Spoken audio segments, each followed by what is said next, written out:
배우 조진웅 씨에 대한 충격적인 사건이 보도가 되었죠. 디스패치발 기사에서는 배우 조진웅 씨가 과거 전과가 있었고 그 전과가 결코 간과할 수 없는 정도의 범죄라고 보도가 나왔습니다. 저는 기본적인 입장은 미성년자의 범죄에 대해서는 한 번 더 세컨드 찬스를 좀 줘야 된다는 입장이기는 해요. 미성년자인 경우에는 죄의식이 아직 발달이 덜 성숙한 단계이기 때문에 비교적 이 가벼운 사건들의 경우에는 전과로 만드는 것보다는 다시 한번 갱생의 기회를 주는 것이 맞다고는 생각합니다. 그런데 이번에 밝혀진 조진웅 씨의 범죄 같은 경우에는 상당히 그 정도를 벗어난 것 같아 보여요. 일단 첫 번째 범죄로 보이는 것은 이 소년보호 처분을 받아서 송치가 됐다는 건데, 우리가 흔히 아는 촉법소년이죠. 촉법소년의 경우에는 형사 사건을 일으켰을 때 형사 재판을 받는 것이 아니라 이 소년보호 사건으로 분류가 되어서 소년법원으로 보내지게 됩니다. 그러면 형사 처벌이 아니라 소년보호 처분을 받게 되는데, 보통 1호에서부터 현재는 10호까지 있고 과거에는 9호까지가 있었는데, 보통 8호, 9호가 이제 중대한 사건의 경우에 소년원에 보내는 처분이라고 보고 있고, 요즘에는 10호 처분이 생겨가지고 장기 소년원 보호 처분이 생겼죠. 그 당시에도 이 소년원에 보낼 정도의 처분은 잘 안 나와요.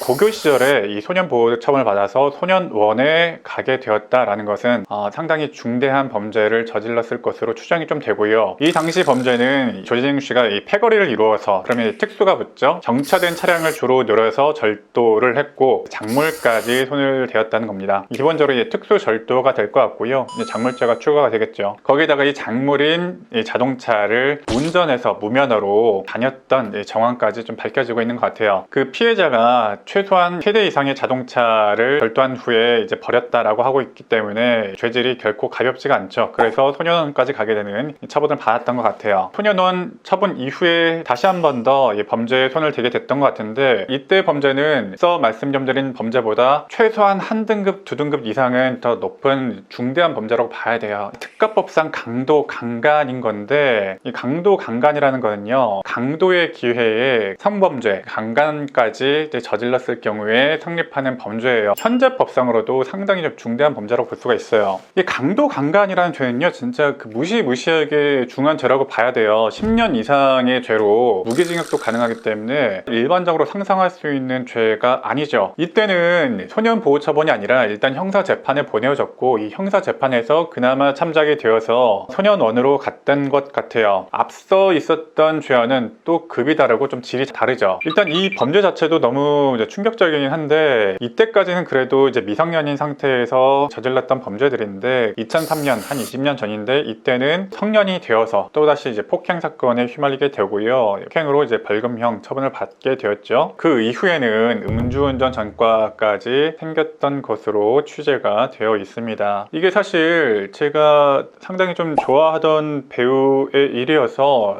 참담한데, 이 정도의 범죄를 저질렀으리라고는 상상하기 좀 힘들었던 케이스네요. 저희는 조진웅 씨에 대해서 어떤 변명보다는 현재 어떠한 반성을 하고 살고 있는지 그에 대해서 물어봐야 될 것 같습니다.